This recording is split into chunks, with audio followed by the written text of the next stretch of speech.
started. Mas antes, não se esqueçam de deixar o like, se inscrever e ativar o sininho, beleza? Hoje a gente vai falar sobre o uso do artigo definido the. Em inglês, existem dois tipos de artigos. O indefinido, que é o an, e o definido, que é o the. Mas quando usar o artigo definido the? Vou te falar agora as principais maneiras de usar o the, que aí você vai ficar tranquilo para poder saber quando você vai aplicar ele ou não. A lógica de usar o the é bem parecida com a do português. Como assim? Se ele é um artigo definido, nós vamos falar sobre coisas específicas quando formos usar o the. Fica mais tranquilo de saber quando é para usar o the e quando não é, né? Primeiro caso é quando a gente está falando de pessoas. Quando a gente vai falar de uma pessoa, vai citar o nome dela, a gente não usa o the. Em português, a gente tem mania de colocar o e a na frente, na frase, quando a gente vai falar de alguém, né? Mas em inglês, isso não acontece. For example, the Alice is in the classroom. Não existe em inglês the Alice. O certo é Alice is in the classroom. Mas, se você for falar de um grupo de pessoas, como por exemplo de uma família, e você for usar o sobrenome dessa família, aí você usa the. Por exemplo, the Millers are coming to dinner today. So, the Millers. Eu usei o the porque eu estou falando especificamente da família Miller. E vou usar também o the quando for usar no caso de comparação. For example, Alice is the tallest girl in the classroom. Então, ela é a garota mais alta da sala. Então, eu estou sendo bem específica e por isso eu usei o the. Quando vamos falar de nomes de lugares, cidades, não usamos o the. Então, você não fala que você foi to the London, to the Rio de Janeiro. Não.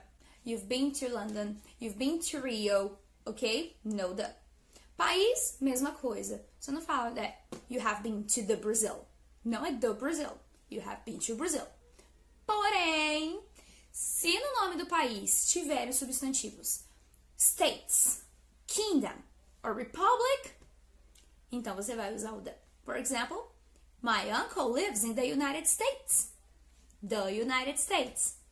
Or, for example, my biggest dream is traveling to the United Kingdom. Usei o the novamente. Quando você for falar também de arquipélagos, você vai usar o the. The Galapagos Islands. Ok? Refeições. Quando você for falar de comida no geral, você não usa o the. Por exemplo, come on guys, let's have lunch. Let's have lunch. No the. Porém, tudo tem uma exceção. Se você for falar de uma refeição específica, você vai usar o the. Dessa maneira, ó. I didn't like the breakfast. The breakfast. Você está sendo específico. Você está falando que você não gostou daquele café da manhã. Então, the. Vai falar de profissão. Ah, profissão. Aí eu vou usar o the, né? Não.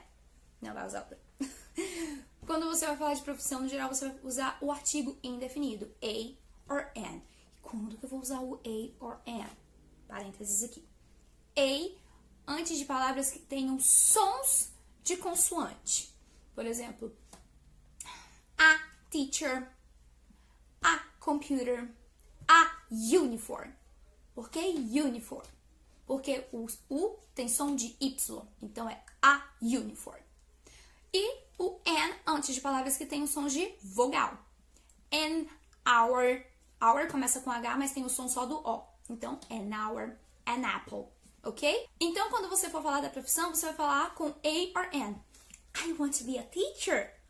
Or she wants to be an actress. Mas se você for explicar que alguém é daquela profissão, você pode usar o the. For example, Mr. Brian is the new literature teacher.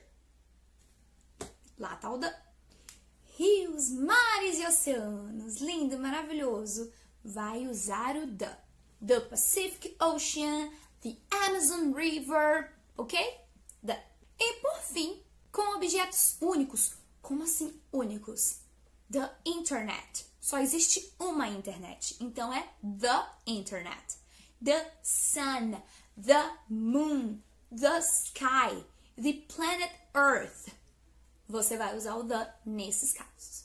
Bom, pessoal, Eu espero que eu tenha tirado um pouquinho das dúvidas de vocês com o uso do the, que eu sei que no dia a dia a gente acaba esquecendo ou acaba se confundindo. Então, pro seu inglês ficar, ó, lindo de bonito, pega essas dicas e coloca em prática já. Se você ficou com alguma dúvida, coloca aqui nos comentários. E não se esqueçam de se inscrever, deixar o like e ativar o sininho. Ok, pessoal? Hope you had lots of fun today. Thanks, guys. See you next time.